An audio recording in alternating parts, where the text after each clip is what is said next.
What's up, guys? I'm gonna be. This isn't a progression log, but rather my almost certainly scuffed attempt at a very simple applied energistics tutorial here. I'm just gonna go over like the very basic components. One thing I do want to mention is I have channels disabled in this pack, and I'm just doing this on my own little single player world, as you can see. So they're still disabled. Uh, so I don't have to. I can't show that mechanic or really talk about it too much since I don't really play with it very well. I don't really like them, so I don't play with them. Um, so I just want to go ahead and mention that out of the gate that there is a mechanic here that I'm not showcasing. Um, because in this version of Applied Energistics, when you disable channels, it removes the controller, it removes dense cables, and it removes smart cables and their dense versions as well. So in this case, I have just an energy acceptor here, and I'm just powering it that way for this tutorial here. So first off, I want to talk about drives. So if we pull this out and we have no storage, we're actually going to go ahead and remove these things. Good. Want to make sure that everything is clear. So right now we do have a terminal and it is powered. Unfortunately, we can't put items in here. There is no storage available for it. There's no drives and there's no storage buses, which I'll get to in a moment. So if we want to store items, the very basic Planar Logistics item storage is to take a storage cell, throw it in an ME drive, and now you can throw items in there. One thing to mention is unlike, say, refined storage, Applied Energistics storage cells have something called types, and this means you can only have 63 different types in a drive. And that's not necessarily a stack. It means if an item wouldn't stack with another item, whether that would be NBT data or other things like, let's see, so this has NBT and this doesn't, and that counts as two different types.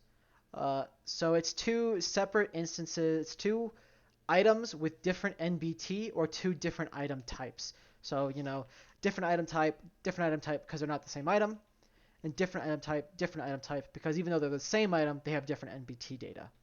So this is actually it's maybe annoying, but it's actually in there for a very good reason. There's something called NBT chunk banning. Effectively in Minecraft, if you have too much NBT data in a chunk, it can corrupt the chunk and corrupt your world as well. So the reason why the drives have type limits here is in order to help combat this.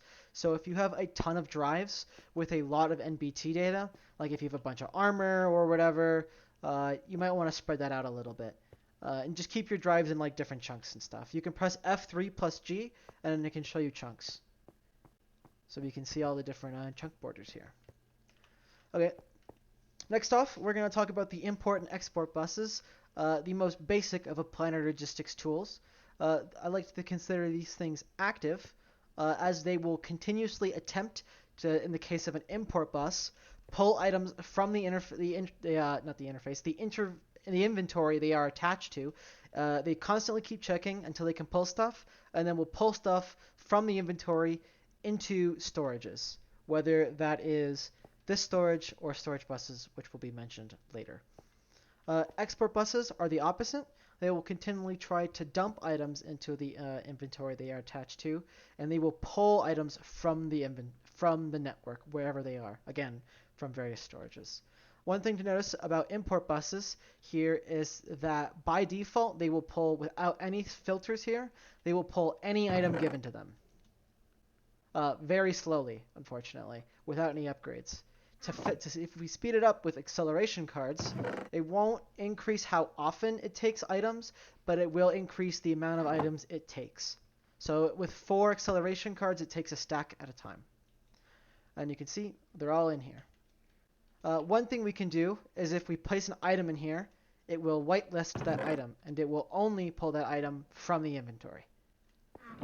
As you can see, we've already listed item ducts, and black cable is in here, and black cable is not being pulled into the item duct into the system. Export buses will only work if whitelisted. So if we say give it item ducts, and we put item ducts and glass cables in here, you can see it's very slowly pulling items, or the item ducts from the system and putting them in this inventory. And again, We can speed it up with acceleration cards. And it's done. You can also increase the number of items here using capacity cards. Capacity cards will increase the amount of items you can whitelist. This goes for storage buses. Let me go ahead and actually grab. Here, I'll craft 10. Oh, I'm actually broke. Anyway, I'll worry about that later. So we can actually, if we throw one on here, it'll increase it. You need 2 capacity cards in a storage, in an import or export bus to get the maximum amount of slots available, with a maximum of 9. Next off, we're going to go ahead and talk about storage buses. Storage buses are very cool, and I like them a lot, and they allow this whole base runs off storage buses. You can see one in action actually right over here.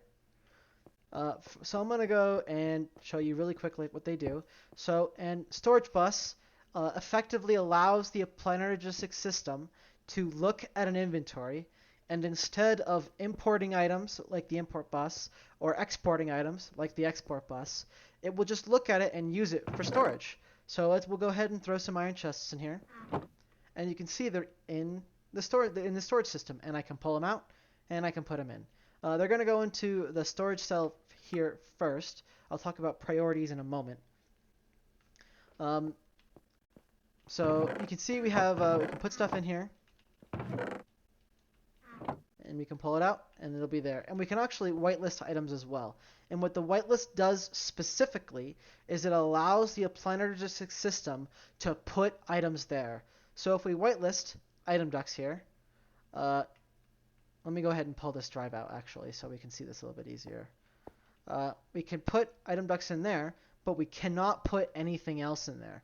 But an interesting fact is we can put other items in here manually, and Applied Energistics will see them, and we can pull them out, but we cannot put it back.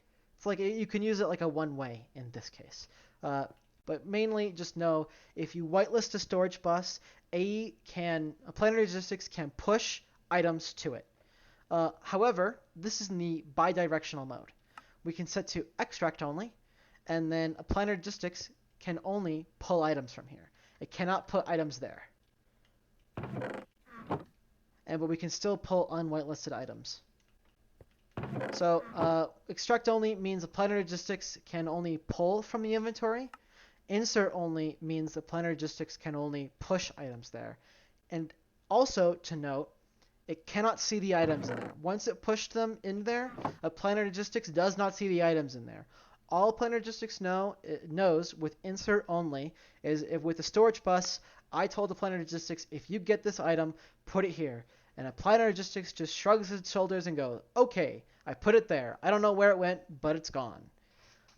Bidirectional, we can push and pull items. This is the generally the more common use of storage buses. On my passive systems over here, which is a more advanced topic that I won't get into in this video, you can use bidirectional on here. It doesn't particularly matter. On some of these things, I use extract only. I probably just actually forgot to set this one to extract only because I don't actually craft these by hand. But for extract only, the Applied Energistics can only pull from these things. I'm going to have to make more Certus quartz soon. Next off, I'm going to go ahead and talk about priority. And what priority does is it allows you to manage the flow of where you store your items. So because right now we're going to store iron ingots in 2 places. They can be stored in the drive here, or for whatever reason, I want them to be stored in this chest. Now let's say I want them to go to this chest first, and if they have to, they can go to the drive. And we can do this by modifying priority. Priority works on a system of higher priority is first in, last out. If you have all the priorities of an item and you stack them up, you put in from the top and you pull out from the bottom. That's how I think of it personally. I don't know if that helps you, then I guess think of it that way. If it doesn't, then just remember first in, last out with high priority. So if we set this to plus 1000 priority, this is high priority, so first in, last out. So we can go ahead and put the iron ingots in here, and they'll be here, and obviously not in here. And so if let's say this chest is full, right? With whatever reason. It's full, it can't accept any more items. We can go ahead and put the iron in there. And it is now in this drive, as you can see. Since I took out the drive, the iron disappeared, and it came back. Very nice.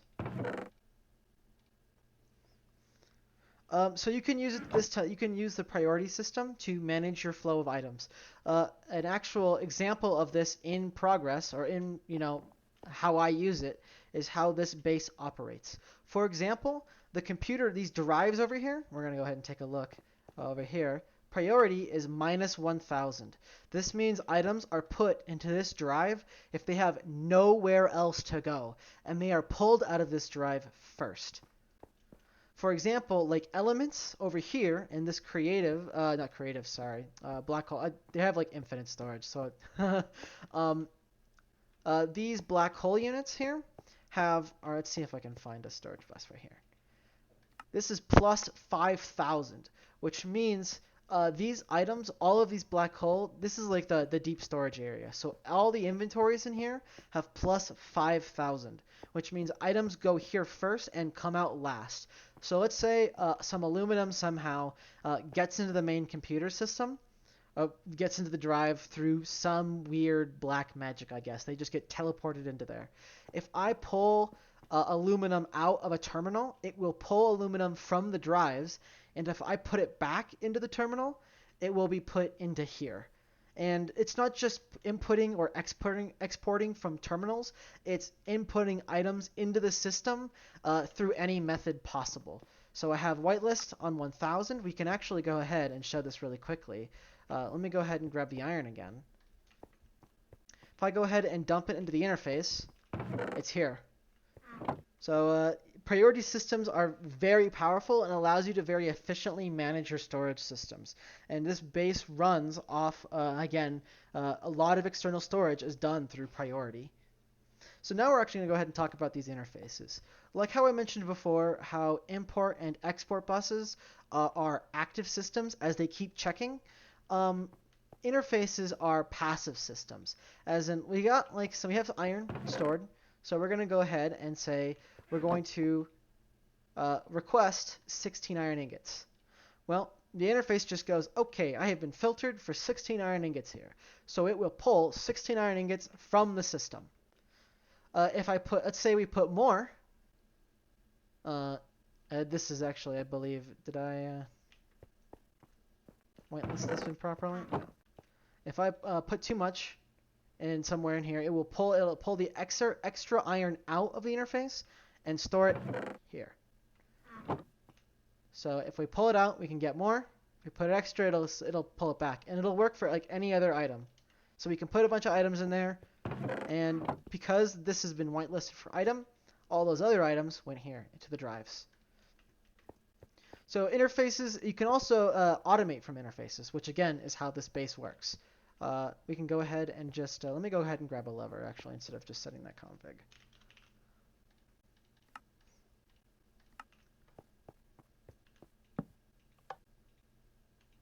We now have iron in here, and we can actually, if we go ahead and put the iron all back in here, it'll slowly pull it out.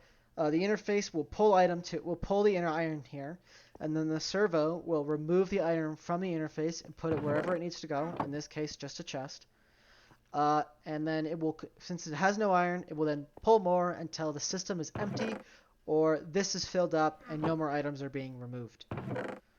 We can actually also, if we go ahead and swap this, we can go ahead and pull iron from here, dump it into the system, it pulled the stack, it put it on the interface. Well, the interface only wants 16, so the extra 48 went back over here.